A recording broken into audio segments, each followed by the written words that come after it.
Hey, it's K Road, the Analyzing Pro here, and I'm back at it to provide you the value you need. So, what's the business for today? You know what it is. It's SVB, Silicon Valley Bank. That's the business that's taking over media, content, and taking over social networking right now. And it's getting deep. More news is coming out. New commentators and bloggers are diving into this information. I mean, they're reading the end of year reports, they're looking at the quarter one statements, and they're getting more and more information to find out why and what happened. Did you guys read that bombshell letter, that quarter one 2023 letter that the CEO, I believe his name is, Greg Becker, sent out? Sent out some shockwaves to the investors. Apparently, that letter shook them. It shook them. So, what was in the letter that was so shocking? Well, let me see here. I took a couple of notes. One thing that was in the letter that really threw off the investors, I would say, is that Mr. Becker stated that SVB would be seeking to raise $1.75 billion in capital because they needed to, quote unquote, reposition the balance sheets to consider the higher interest rates in the market. You see, they had issued billions and billions of dollars, matter of fact, $93 billion worth of low yield bonds, SVB bonds that were around 3% in interest. From my understanding, when you subtract the discounts, when you subtract the fees that were taken out, the investor would be receiving about 2% of return on this money. Those bonds had a 10-year lifespan and were attractive at that time. Interest rates have skyrocketed to 7%.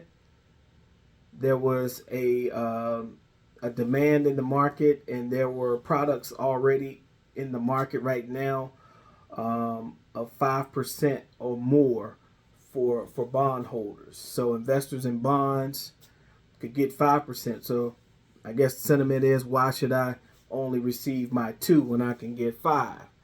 So, so what was happening here? These investors were looking to get out of their bond position so that they could go somewhere else. Now, who were these investors? Well, the letter also stated that the major clients, basically the main clients of Silicon Valley Bank, were high value tech startup companies. Now, I took a deeper look into who were these companies. Well, you've heard of some of these. Roblox. Yep, they were major depositors and bondholders within the company. Roku had over $500 million in cash deposited, which was over 25% of all of the cash that they had. Now, they had that in one bank. Now, remember what I said on a previous video. If you didn't understand how the FDIC insures, they insure up to $250,000 per bank account. Okay, $250,000.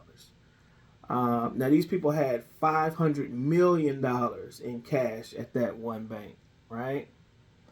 And these people are very smart. So why would they risk? That means that basically all of their money was uninsured. Now, why would they feel so comfortable to uninsure their money or hold their money in an uninsured situation? Now, you know that banks do not hold money in cash. Okay, so as soon as they get the money, they go out and invest those funds to see if they can turn a profit. Because of bank regulations, they're not even required to. It used to be they had to have 15%. So in that $500 million, 15% of that would be, what's that? 10% would be 50. Another 5. So 75 million of that would have to be set aside as reserves So, but now because of the changes in regulation, I don't believe they have to hold any funds in reserve, so they can go put that money right back out, loan that money to other people, and then loan money on top of that. So it's the biggest pyramid that's out there. But anyway, that's how banking works. So this is not just specific to SVB. Problem with SVB is just that they had 97% of all of their depositors were uninsured. All of them felt confident enough to just have that much money in one bank. Okay, so as I did my research, I looked at several articles, looked at several things from New York Times to Barron's to Forbes to any article I could get my hands on that made sense to me. One thing that just blares to me is this excerpt from a Barron's article by author Andrew Barry. Now, he stated that those $91 billion worth of bonds that were issued by SVB were classified as held to maturity. Okay, did my research with that, and it's basically a creative technique of appraising or valuing a bond that does not necessarily reflect to the actual value of the bond. So for instance, if you were to buy a bond for $1,000 that paid out at 5% annually, you would receive $50 a year on that bond. Now you paid $1,000, so the value of that bond was $1,000. Okay. Well, what can happen is while that bond is still for sale, there can be a better bond or a bond that has a higher interest that comes onto the market. There may be a bond that the bank or another bank issues that gives 6% or 7% or 10% a year. Okay, well, in order to compete, in order to still sell the bond that $1,000 bond that gives a 5% return, what a bank would have to do is reduce the cost of that bond purchase. So the bank might say, okay, I know you were paying $1,000 for that bond to get $50 back per year. Now you only have to pay $500 to get that $50 back a month. Now that has reduced the value of that bond by $500. However, due to this accounting technology, the held to maturity value will still show $1,000, even though the actual market value is $500. So you hear all that, you say, "Oh, okay, well that's account. Okay, so that's what happened. So that's what caused it. It's the financial mismanagement. It's the financial terminology schemes. It's the technology of it, right?" Well, I mean that may disturb the confidence, but these people who were involved, the depositors, the startups, the venture capitalists that were I don't like to use the word steering, but that were opening up bank accounts and were creating investment funds and using SVB as the bank to hold investors' deposits. That they were not. They have the full understanding of those accounting terms. They have the full understanding of the valuation of those bonds. So that wasn't what caused the bank run. That wasn't what caused them the concern. Maybe they saw it and said, "Hey, okay, I see what this is." And I know they probably got alarmed because on the end of year financial statement, to SVB's credit, they identified some of these things, and they also identified what measures they were going to take to correct some of their potential cash position problems that they had.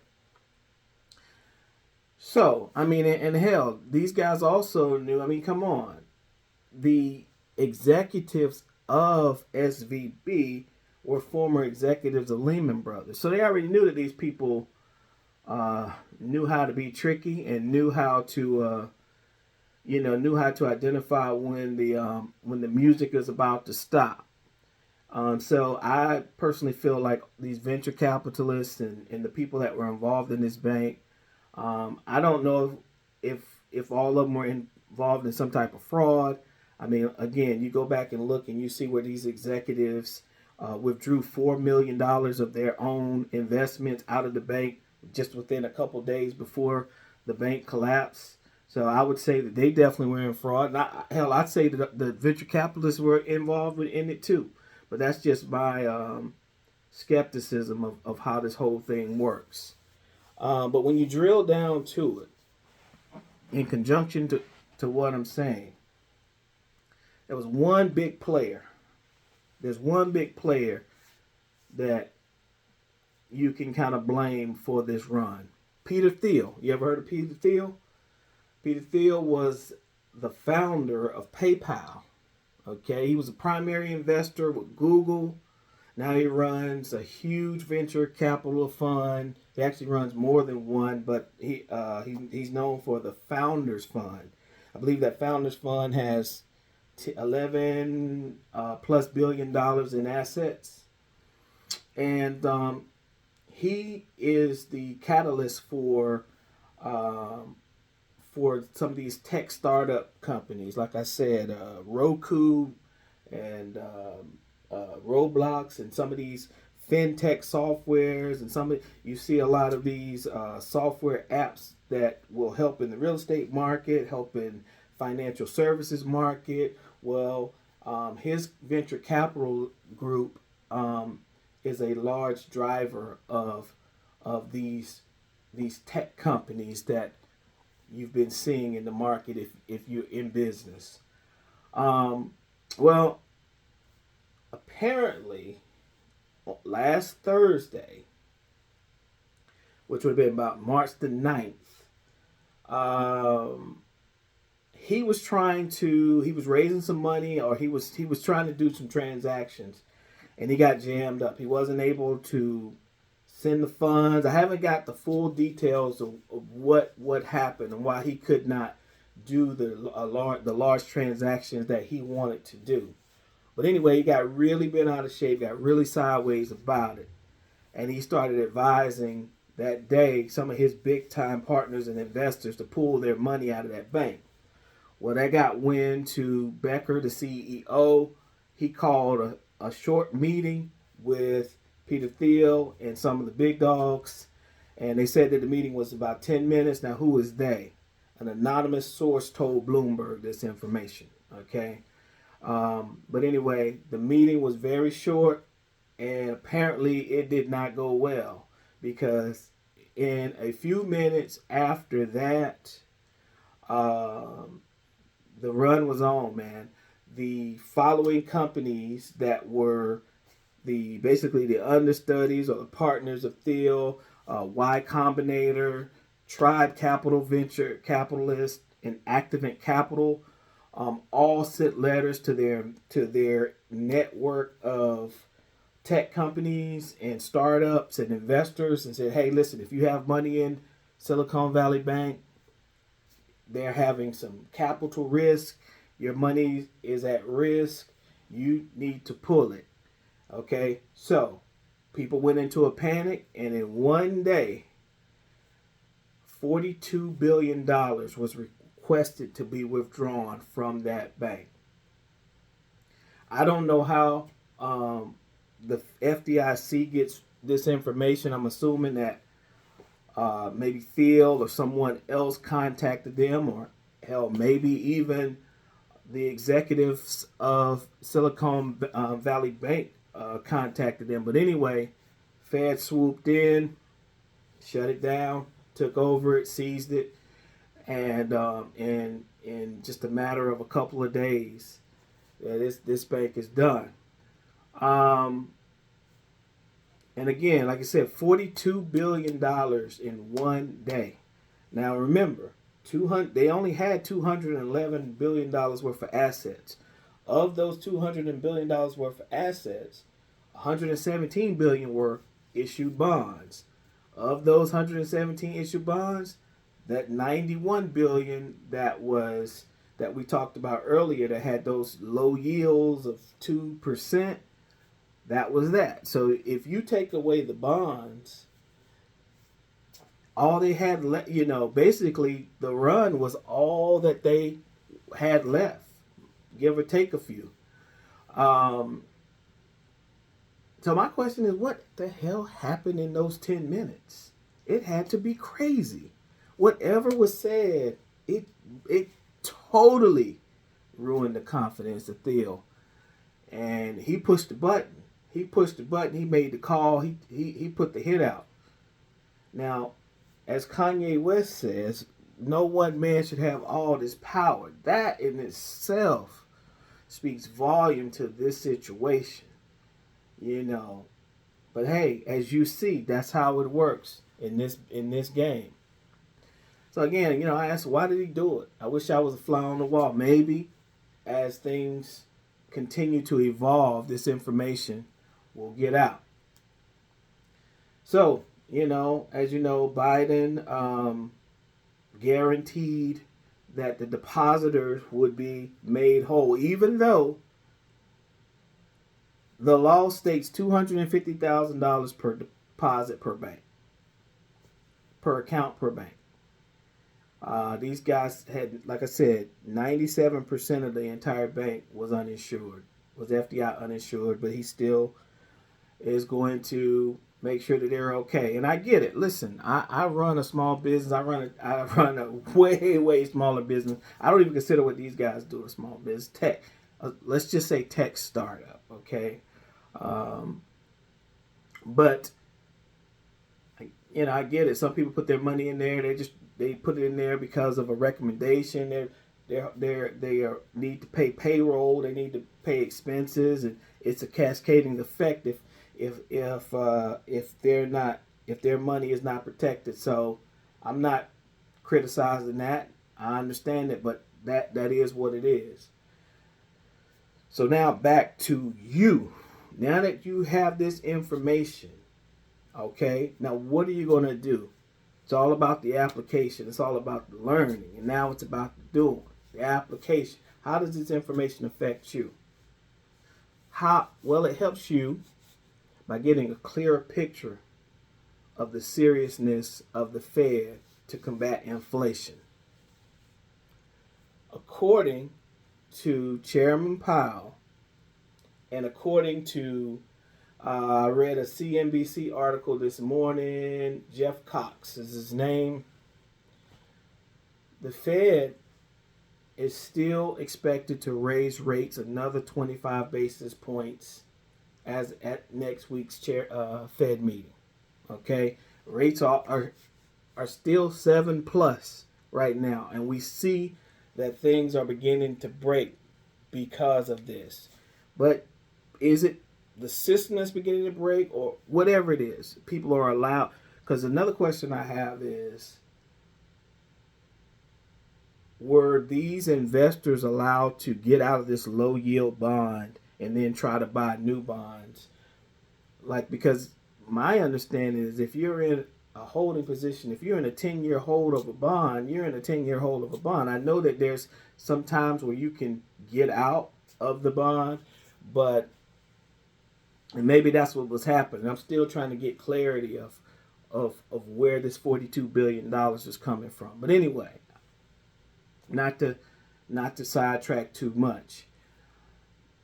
The point is, they are still trying to keep the interest rate as high as possible. Now, looks like they're going to come through the back door and give cash out to people or to situations that they see fit. and they're going to say that there's enough money in these fees and in these reserves, but it's still going to add to the debt, even though they say it's not. The point is, they could be bailing out. It's not going to change the interest at this point in time. So for people who were thinking that mortgage rates are going to fall for the spring, it don't look like it's good. It ain't happening. It ain't happening. Okay. Now I did look at the average mortgage rates and compare them between this today and last Wednesday. Looks like, on average the rates dropped by 10 basis points. There is a correlation between the Fed rate and the mortgage rate, but there is lagging times and there are exceptions. So, okay, down 10 basis points per the week, but it's still at 7% as opposed to 7.1. So what does that say in the real estate world? That says the interest rates are still going to be high, which is going to reduce demand. But it's not gloom and doom. What it also means is there are going to be projects that are not going to be funded. They're going to be construction deals and no closings. They're going to be temporary off-market properties. They're going to be expired listings. There's going to be inventory, which has been the problem for the past year, 2 years. So there's going to be inventory, but the issue is going to be people who don't have a lot of money, don't have a lot of cash, and need low credit scores are going to be pushed out. The low man, the common person, is going to be left on the sidelines. I hate that, but you have to find who can qualify to play in this game at this market. I would say for the common person, I'm a common person as well. You want to continue to work with your renter clients. You want to work with investors as well, but you want to make your money placing tenants. You want to make your money working with investors that have the cash to do some closings. I definitely see a rise on YouTube videos, and I see a rise in conversation for creative financing.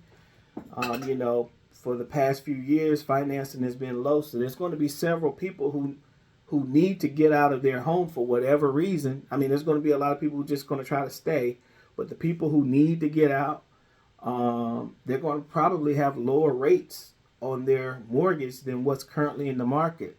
So subject to deals, you're going to see gurus trying to show you how to create subject to deals. For large amounts of money, you're going to probably see creative things. If you're in the Maryland market, if you're in real estate, you can definitely reach out to our group. We don't have a package to sell you, but if you become one of our associates, we'll teach you how to put these deals together. I put one together 3 years ago. I have the case study of how I did that. We'll definitely show you how to do that and help you get out there to market yourself to do some deals. Reach out to your title companies and attorneys. Let them know what you're working on. Find the ones that are willing to help you. If they don't respond, they don't answer the phone, go to the next one. There's plenty of them out there. This is a great time to learn how to pool money together, learn how to write partnership agreements, and start your own mini investment club so you can go out and do some of the small deals yourself. We have a couple of those at my brokerage. So again, if you want to be a part of us, we'll be more than happy to have you. Now is the time to work. It's not going to be easy. Don't quit your day job. Don't listen to the sales pitch. You need income. You need to be able to pay your bills. But this is my type of market because it weeds out the grifters. Okay, it weeds out the ones who just came in for the good times. The people that work in this market are good people to work with, in my opinion. Okay, I hope this brought you value. I know it brought you value. If it didn't bring you value, stop, rewind, play it on a slower or a faster pace, whichever. If I talk too slow, speed it up. If I talk too fast, slow it down. But look, go make it happen. Go make it happen. This is the time. Get your exercise in, check your blood pressure, your blood sugar, eat right, say your prayers, be thankful, count your blessings, and remember, learn, do. Stop worrying about other people's business and take care of your own. Till the next time, peace.